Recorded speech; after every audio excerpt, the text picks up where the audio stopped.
Olá, bem-vindo ao meu canal. Meu desejo é que através das mensagens e todo o conteúdo que é oferecido aqui, você seja ricamente abençoado. E eu peço que, se possível, você faça a sua inscrição, ative as notificações e, por que não também, enviar para algum amigo como sugestão para abençoar a vida deles.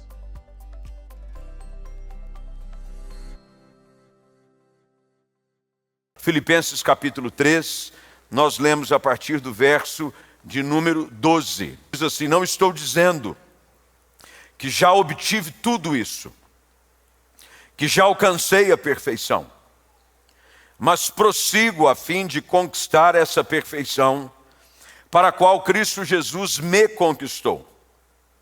Não, irmãos, não a alcancei, mas concentro todos os meus esforços nisto, esquecendo-me do passado e olhando para o que está adiante, prossigo para o final da corrida, a fim de receber o prêmio celestial, para o qual Deus nos chama em Cristo Jesus. Todos nós que alcançamos a maturidade, devemos concordar quanto a estas coisas. Se discordam em algum ponto, confio que Deus o esclarecerá para vocês. Contudo, devemos prosseguir de maneira coerente com o que já alcançamos. A vida de todos nós é uma soma de histórias. Por trás de toda pessoa e por trás de toda ação de uma pessoa, há uma somatória de situações, de casos, de dores, de alegrias. O fato é de que todos nós aqui temos um passado, todos nós. Chegamos aqui com algumas histórias para contar. Algumas histórias que nós temos prazer em lembrar, prazer. Outras que nós temos desejo de esquecer. Como disse, vinha com minha esposa conversando no carro para cá e ela citou algo de quando as nossas filhas eram pequenininhas. E aquela época em que a criança, para tomar banho, faz aquela bagunça, e a mãe toma banho junto com o filho, e sai todo molhado, e ela dizendo: eu me lembro quando a gente tinha que dar banho nas meninas, mais ela do que eu, mas colocava roupinho, pijaminha, arrumava o cabelinho. São histórias maravilhosas, são saudades gostosas de se ter, de um tempo que marca a história dos pais. Mas eu tenho certeza de que, além de histórias boas como essas, você, assim como eu, temos algumas histórias que, se pudéssemos, apagaríamos completamente da nossa lembrança. Histórias de um passado que nos feriu, que nos machucou, situações que deixaram marcas profundas. O fato é de que o passado, ele precisa ficar para trás, seja ele bom ou ruim. Ninguém vive de passado. O passado serve apenas para nos ensinar algumas lições que não podem ser repetidas no presente, quanto mais ainda no futuro. Algumas pessoas, infelizmente, estão sempre olhando para trás. E olhando para trás de uma forma extremamente paralisante. Não conseguem superar um trauma, algo que aconteceu na sua vida 5, 10, 15, 20 anos atrás. Alguém pode dizer: fulano de tal me machucou, fulano de tal me traiu. Pastor, eu tenho uma mágoa quanto àquela empresa porque me demitiu e não pagou os meus direitos. Fui tratado de uma maneira abusiva em tal lugar por tal pessoa. O fato é de que, diante das Escrituras Sagradas, nós encontramos uma maneira correta de como proceder diante de situações do passado e das histórias que já vivenciamos. O apóstolo Paulo, que é o autor dessa carta, tem uma posição extremamente poderosa e importante para compartilhar conosco, pela unção do Espírito Santo, de como você proceder diante de algumas coisas que enfrentou e como caminhar em direção a dias melhores na sua vida. Paulo, ao invés de ficar remoendo coisas do passado, sejam elas boas ou ruins, ele decide fazer exatamente o contrário. Ele decide, nós lemos aqui no texto, olhar para as coisas que diante dele estão. Há um futuro à nossa espera. Há algo sendo preparado da parte de Deus para nós, para a minha vida, para a sua igreja. E essa mentalidade precisa estar presente na nossa vida. A maneira como nós lidamos com o presente alterará definitivamente como viveremos o nosso amanhã, o nosso futuro. É importante que eu e você entendamos de que é totalmente possível você viver experiências novas e transformadoras com Deus. Deus deseja que nós possamos hoje experimentar aquilo que o próprio Senhor Jesus chama de vinho novo, algo novo, algo melhor, algo maior, experiências mais profundas e marcantes que Deus quer realizar na nossa vida. Mas como romper, quebrar o ciclo do passado que nos governa? Como vencer essa situação de paralisia na nossa vida, até mesmo com coisas boas que nos aconteceram? Porque as mágoas do passado podem produzir uma sensação de amargura contínua, mas também as boas lembranças do passado podem produzir em você uma paralisia quanto à não expectativa de que algo igual ou melhor possa acontecer na sua história. Tem gente achando que o melhor tempo da sua vida já passou, de que as melhores alegrias ele já viveu, de que as suas maiores experiências com Deus já foram vividas, de que Deus não vai usá-lo como antes, de que a única coisa que você tem é história para contar, experiências e testemunhos do passado, quando Deus está fazendo coisa nova. Deus está sempre desejoso de nos levar a ter experiências novas com Ele. Pela revelação da sua palavra, pela ação do seu Espírito, nós devemos sempre estar abertos a uma revelação maior de Deus para a nossa vida. Como é que nós fazemos isso? E é sobre isso que eu quero falar nessa noite.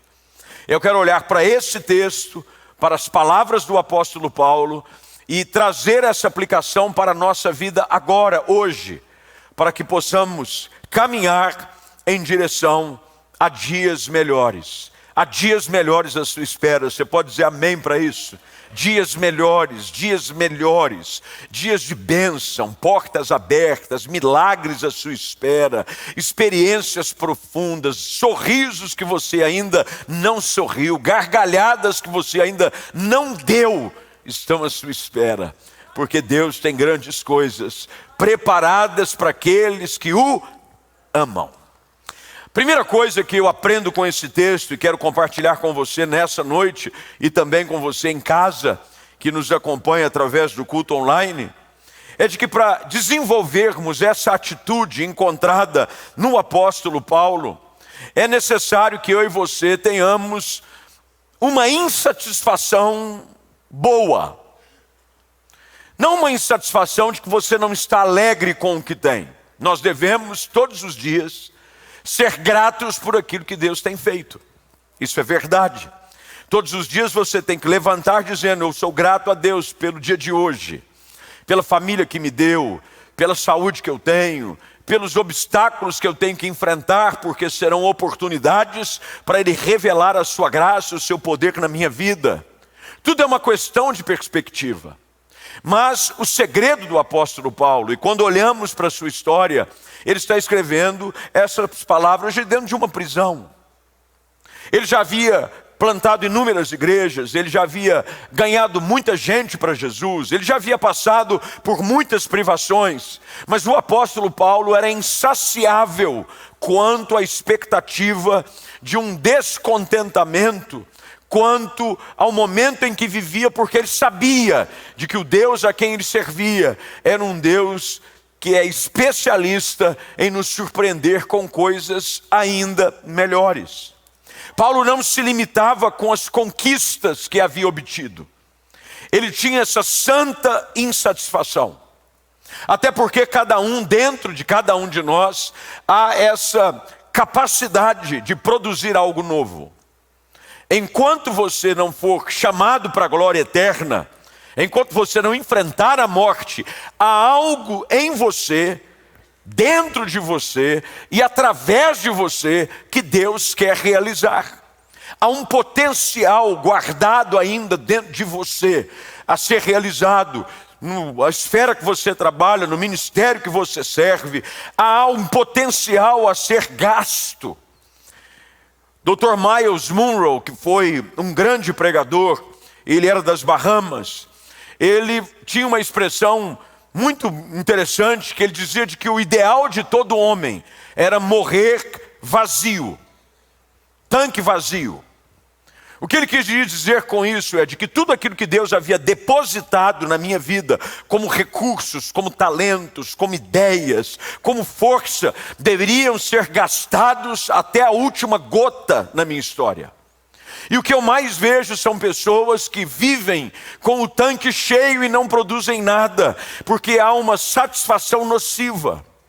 Porque acham que está bom do jeito que está. Eu estou indo na igreja, eu frequento um culto, eu leio a Bíblia, está todo mundo na igreja. Bem, isso é ótimo, isso é maravilhoso, glória a Deus por isso. Mas há algo ainda maior que Deus quer realizar na sua vida. Há experiências maiores, há coisas que Deus quer fazer através de você, há livros a serem escritos, há pessoas a serem ganhas, há ministérios a serem começados, há cidades a serem alcançadas. Paulo tinha isso em mente, ardendo no seu coração. Nós precisamos ter essa santa insatisfação, que nos motiva a realizar coisas que ainda não foram realizadas. Você já deve ter ouvido aquela ideia de que todo homem, antes de morrer, deveria escrever um livro, plantar uma árvore. Meu irmão, Deus não te chamou apenas para isso. Deus não te chamou simplesmente para cantar a música "Eu queria ter na vida simplesmente um lugar de mato verde para plantar e para colher". Conhece essa música ou não? Isso é velho, hein? Ter uma casinha branca de varanda. Lembra ou não? Quem que é dessa época aí? É Deus. Tem gente nova dizendo assim: que o pastor está falando? Porque essa era a expectativa. Eu queria ter na vida simplesmente. Meu irmão, Deus não nos chamou para viver uma vida medíocre. Deus nos chamou para viver uma vida gloriosa, poderosa em Deus. Deus o chamou, Deus o salvou, Deus o libertou, não para você viver num status quo da normalidade, de uma vida infrutífera, ou que dá poucos frutos. Nós fomos chamados pelo Senhor para fazer a diferença. Há um potencial maravilhoso depositado em você pelo Senhor. A unção, a poder, a revelação, a ideias que o Senhor quer que sejam cada dia mais colocadas em práticas, para que você seja a árvore frondosa que dá fruto, porque quando você para de dar fruto, Ele corta. Nós precisamos dessa santa insatisfação, de vivermos o nosso potencial pleno. Paulo escreve dizendo: meus irmãos, não é que eu já alcancei a perfeição, mas ele diz no final do versículo 12: mas eu prossigo a fim de conquistar. Eu prossigo, eu não paro. As dores não me limitam, as frustrações não me paralisam. As tristezas que eu enfrentei na vida não vão servir de empecilho. Eu vou caminhar em direção a algo grande que Deus preparou para mim. Não permita com que as decepções do passado e mesmo com as alegrias do passado impeçam de você viver novas e maiores experiências com o Senhor. Há um potencial. Potencial não é aquilo que já foi feito. Potencial é aquilo que ainda pode ser feito. Há um potencial. Deus depositou algo na sua vida nessa noite.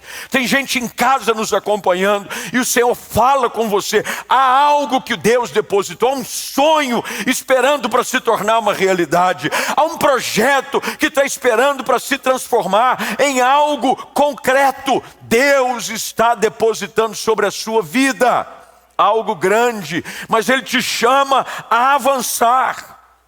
Tem muita gente acomodada, satisfeita com a sua vidinha, não avança mais, nada melhora. Aquela mentalidade medíocre, tá bom assim, não mexe não, porque esse milho vai que estraga. Não, tá bom aqui, desse jeitinho, dessa maneira, você tem tudo controladinho. O seu dia é um dia que é tudo igual, não há aventura. Não há. Não, pastor, mas eu gosto assim. Eu quero saber como vai ser o meu dia. Você então não sabe o que é viver pela fé. Eu detesto dias normais. Eu gosto de aventura. Começou a ficar normal, me dá nervoso. Começou a ficar fácil, simples, comum. Eu arrumo alguma coisa, porque Deus não me chamou para viver uma vida comum, simples, que não causa impacto, que não abençoa pessoas, que não faz coisas relevantes. Meu irmão, minha irmã, moço e moça, jovens aqui, o tesouro do futuro está confiado nas suas mãos.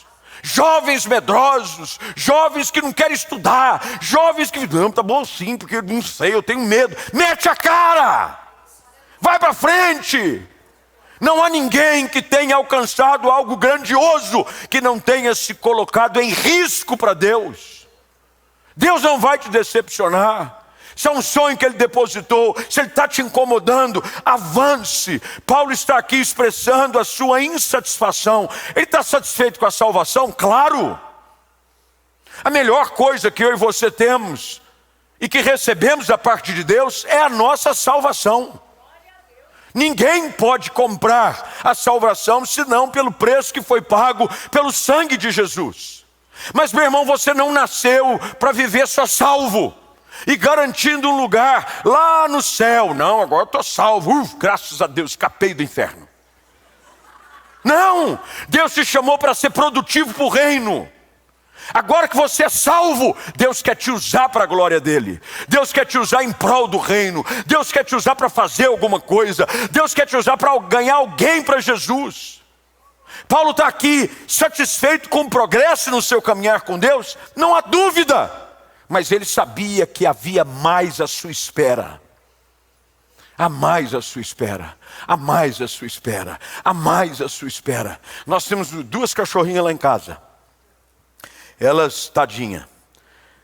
Uma é pug e uma outra é um bulldoguinho inglês. Tem 3 para 4 meses. E não sei se você já viu essas raças, elas são insaciáveis na hora de comer. Se você não cuidar, elas ficam obesas, é da raça. Porque eu acho que o medidor de satisfação deles, da raça, não funciona. É igual algumas pessoas que eu conheço. Não funciona. Você dá comida, você acabou de dar comida. Se você oferece algo para comer, ele diz, quero, eu quero. Tem mais alguma coisa? Quero, eu ainda quero.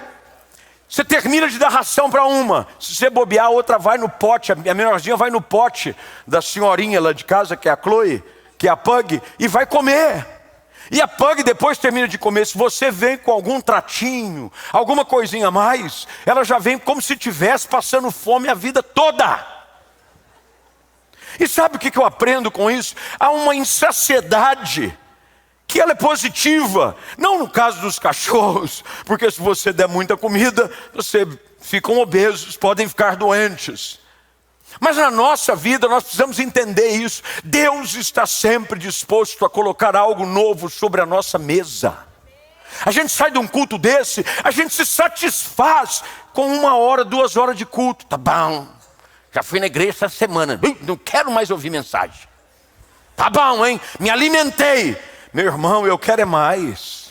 Eu quero mais de Deus, eu quero mais da palavra, eu quero mais da revelação do Espírito para a minha vida, eu quero mais. Eu saio do culto dizendo: Senhor, tem coisas mais, tem coisas maiores, tem tesouros escondidos. Nós precisamos dessa fome pelas coisas de Deus e por aquilo que Deus quer fazer na nossa vida. Diga amém. Segunda coisa que o texto nos ensina é que o apóstolo Paulo, ele tem um compromisso com algo específico. Quando você deixa de ter alvos definidos, sua vida começa a ficar sem propósito. Você precisa ter um alvo, uma meta. Dizem os especialistas de que todo homem e mulher, precisam de uma motivação que os leve a melhorar sempre. Você precisa perseguir alguma coisa. Você precisa ter um alvo. Alvo de peso. Que Deus nos ajude. Que eu digo: não, meu alvo é terminar o ano pesando X. Tá certo que às vezes você não ajuda. Você esquece o alvo. E aí depois você dobra a meta. E você diz: não deu ainda. Nós estamos entrando no 6º mês do ano. Mas ainda faltam 6 meses. E eu creio que Deus vai me ajudar. Só que o problema é que você precisava perder 5 no início do ano. Agora é 10. E se você não cuidar, vai virar 15. Porque você não está fiel a um alvo. Olha o que o apóstolo Paulo diz. Verso de número 13. Não, irmãos, eu não alcancei, mas eu concentro todos os meus esforços nisto. Qual era o alvo do apóstolo Paulo? Ele queria obter a perfeição em Cristo. Nós sabemos que a perfeição cristã, isso é, sermos literalmente como Jesus o é só na eternidade. Enquanto o nosso corpo estiver revestido de corruptibilidade, da ação da carne, nós não temos como viver uma vida perfeita. Mas nós podemos progredir nessa perfeição. O apóstolo Paulo tinha um alvo. Ele precisava olhar para si e dizer assim: hoje eu estou melhor do que ontem. E ele olhava para o amanhã dizendo: amanhã eu vou estar melhor do que hoje. Alvos, compromissos. Quando você não tem um alvo, você não sai do lugar. Tem gente que não chega ali em um lugar porque está perseguindo muitas coisas.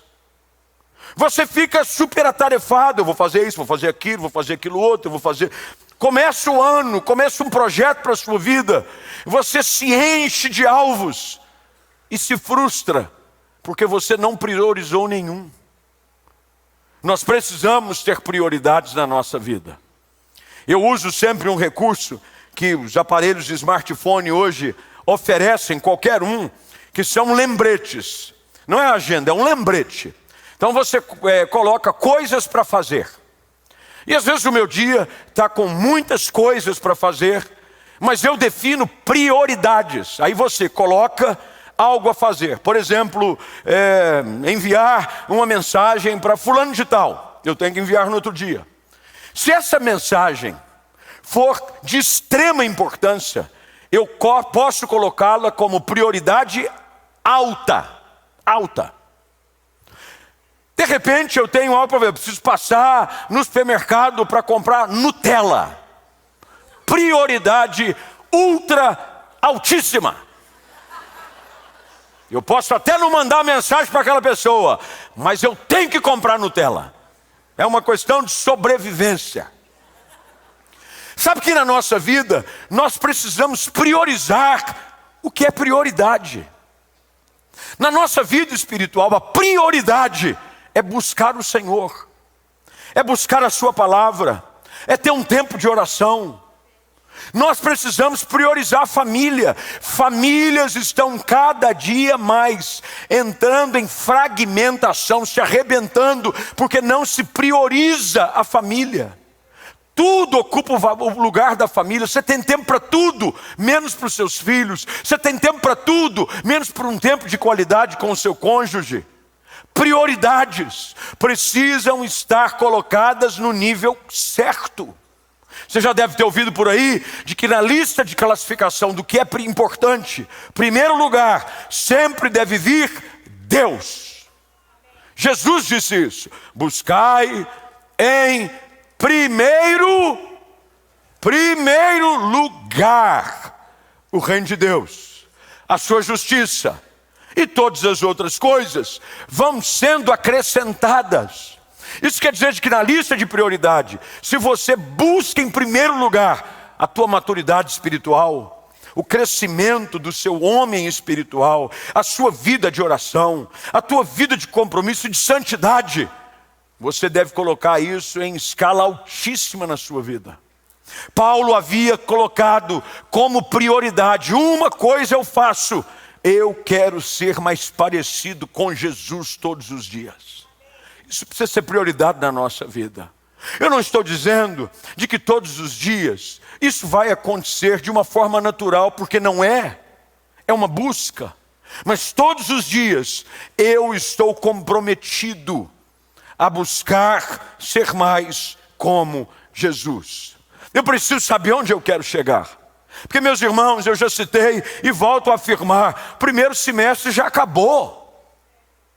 O ano já está entrando naquela fase de que quando entra no segundo semestre, parece que eles apertam o botão acelerar velocidade 10.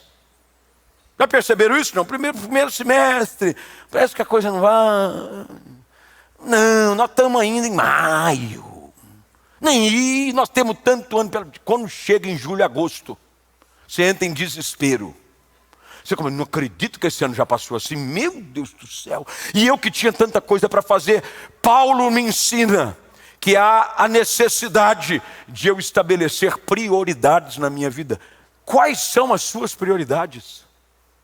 Se às vezes não está avançando, você não está melhorando, porque você está sendo totalmente consumido por coisas que tomam o seu tempo, os seus recursos e as suas forças. Gaste tempo com o que é importante. Eu estava agora, semana passada, quase semana retrasada agora, porque amanhã já é segunda. Eu estava com prazo para enviar o material do novo livro que eu vou estar lançando na conferência. E a gente fez todo o trabalho com o editor que me ajuda, ele que pole todas as informações que eu tenho, a gente trabalha, eu escrevo uma coisa, ele melhora, é assim que funciona com todo mundo, tem um trabalho editorial. E nós estávamos preocupados, porque como eu quero lançar na conferência, eu tinha um prazo mínimo para mandar o material do livro para gráfica, para rodar.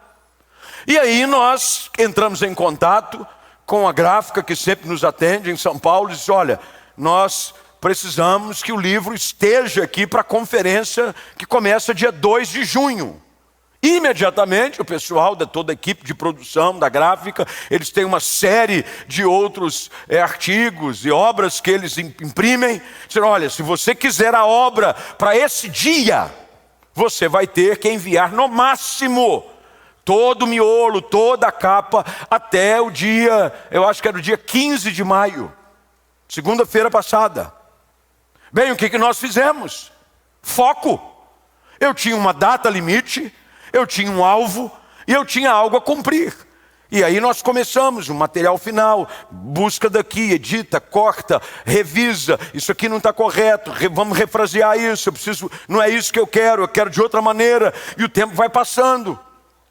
Quando finalmente, dia 15, quase terminando o dia, eu consegui enviar o material. Mas para isso acontecer, na semana anterior, nos dias que antecederam, eu precisei entender, eu tenho um prazo, eu tenho um dia específico e eu tenho que enviar o material.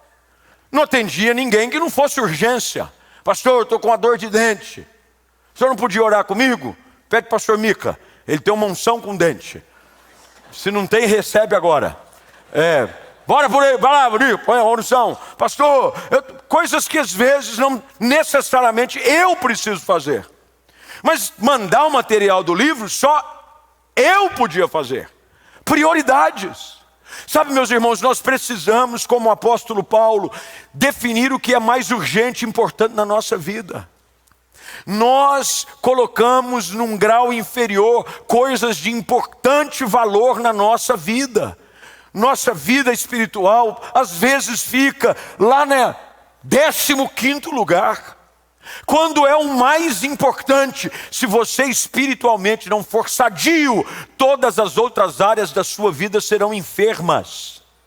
A tua espiritualidade é o mais importante. O teu tempo de oração, o teu tempo na palavra, o teu tempo de comunhão com Deus é aquilo mais importante na sua vida. Você pode não ter tempo para nada no dia, mas você precisa reservar um tempo com o Senhor. Priorize o que é mais importante. Terceiro lugar, o apóstolo Paulo nos ensina de que não somente é importante termos um alvo, mas ele precisa também ter uma direção. São coisas distintas. Porque para chegar num alvo, às vezes há caminhos e direções diferentes.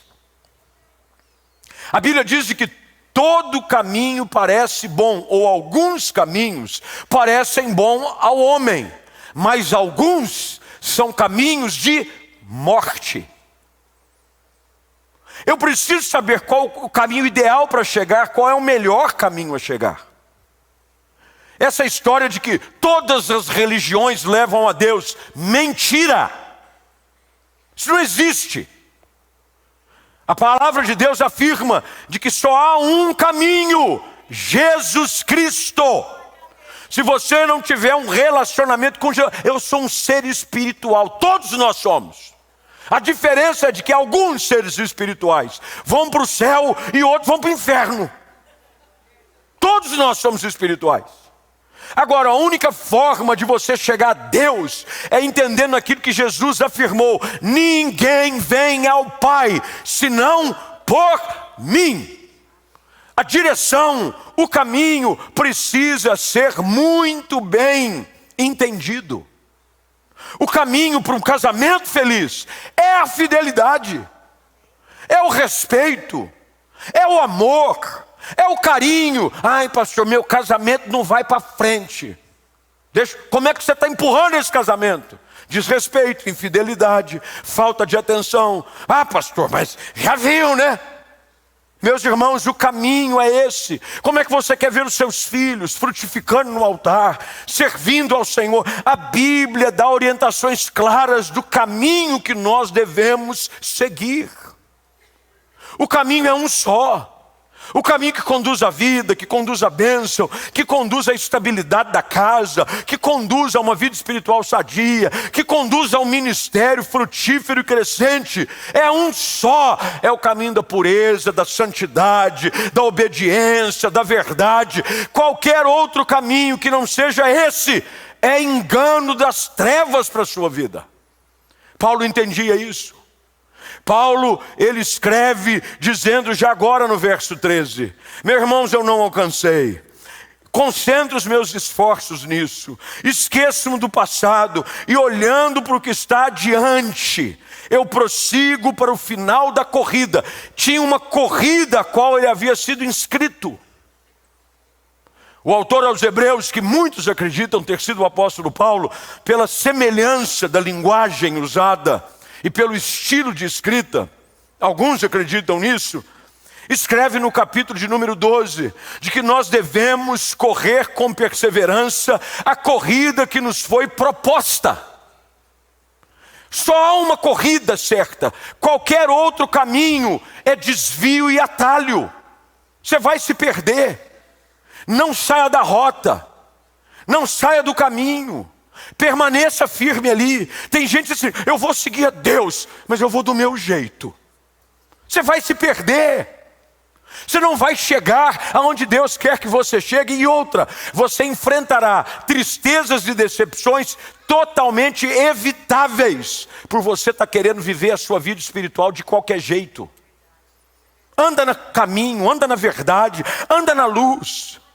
É gente que às vezes eu sei um caminho diferente de chegar lá. Já andou com gente assim? No carro, você está dizendo, vamos para o lugar de Dais? Aí você entra no carro com a pessoa, você sabe mais ou menos o rumo, sabe mais ou menos o caminho que faz. De repente a pessoa entra numa rua que não é aquela. Você pergunta para ela, e aí?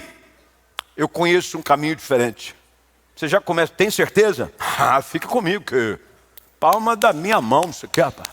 Conheço agora que você vai fugir do trânsito, você vai... Meu irmão do céu. Você sabe que tem muita gente que infelizmente vive tragédias na sua vida. Você já deve ter lido a respeito disso. De pessoas lá no Rio de Janeiro que estavam andando em lugares onde o Waze manda colocar, ir de lugar a tal. Aí o camarada viu o trânsito, ao invés dele permanecer, o Waze recalculava uma rota mais curta, mandava o cara para dentro de uma comunidade. E, infelizmente não um, mas muitos foram alvejados com tiro, morreram por saírem daquela rota principal. Quando eu preciso ir ao Rio de Janeiro, por mais que eu seja natural do Rio, mas eu não conheço detalhes do Rio de Janeiro. Eu nunca me aventuro a andar por minha própria conta. Eu peço para alguém me buscar, eu chamo um Uber, eu chamo alguém que fala, ó, viu? Eu lembro que de uma ocasião, eu estava indo pregar numa igreja em... já veio o nome da igreja, mas era uma quebrada forte. Era São Gonçalo. Era brabo. Aí de repente o trânsito fechou e eu estava atrasado para chegar no culto. E eu disse para o rapaz que estava me levando, viu, não tem outro caminho que a gente chega mais rápido? Ele disse assim, até tem. Eu falei, e aí? Só que se a gente for por ele, a gente não chega. Eu falei, mas como é que funciona isso? É mais rápido. Então, tem. Só que é o seguinte, virou nessa rua para lá, é comunidade. Está debaixo de milícia, é facção do Comando Vermelho. Entrou lá recebido na bala. Falei, vamos chegar atrasado no culto que é melhor? Vamos chegar atrasado, o povo vai entender, vamos ficar aqui. Meus irmãos, a nossa vida é a mesma coisa. Nós estamos querendo às vezes arrumar caminhos que nos desviam do propósito. Vida com Deus, mas está difícil. Mas quem disse que isso é fácil?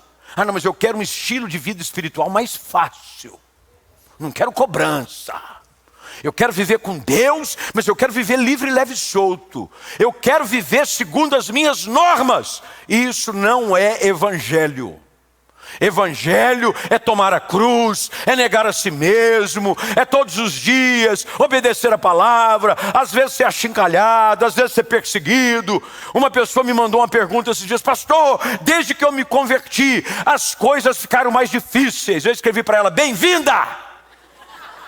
Bem-vinda! É desse jeito. Você vai saber se o caminho é certo, se sofrer oposição, perseguição, maledicência. Meu irmão, se você está vivendo o evangelho e ele não está difícil, reveja a tua postura. Não é evangelho. Jesus disse que o mundo o odiou. Aí que você quer ser amadinho do mundo.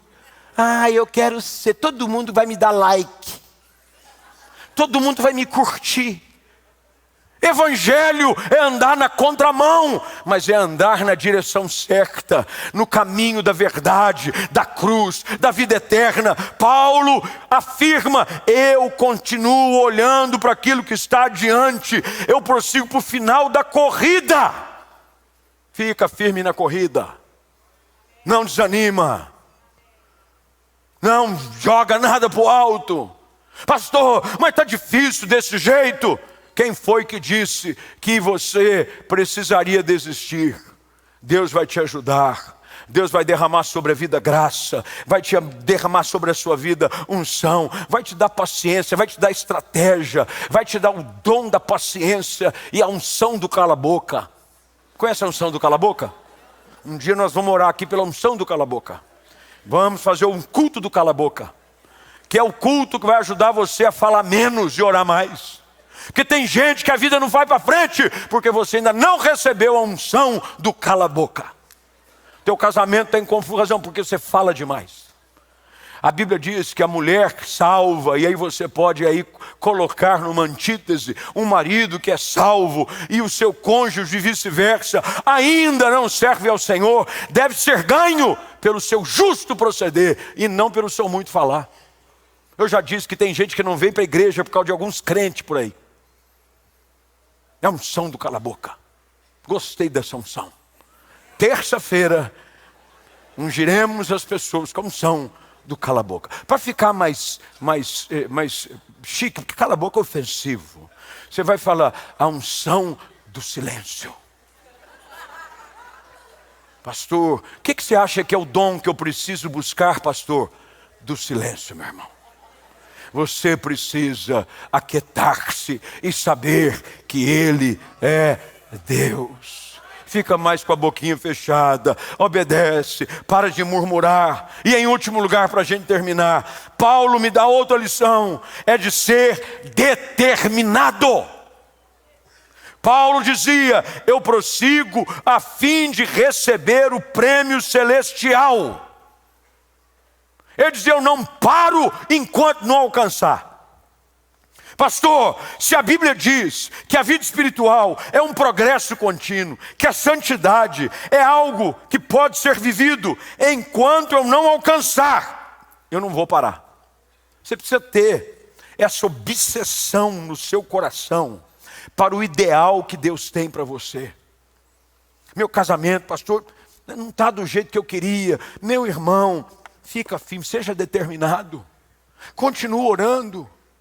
Continua abençoando, continua acreditando que Deus vai restaurar a sua casa. Meus filhos, pastor, meus filhos não querem saber de culto, meus filhos não querem saber de igreja. Se fala de Bíblia para os meus filhos, os meus filhos debocham.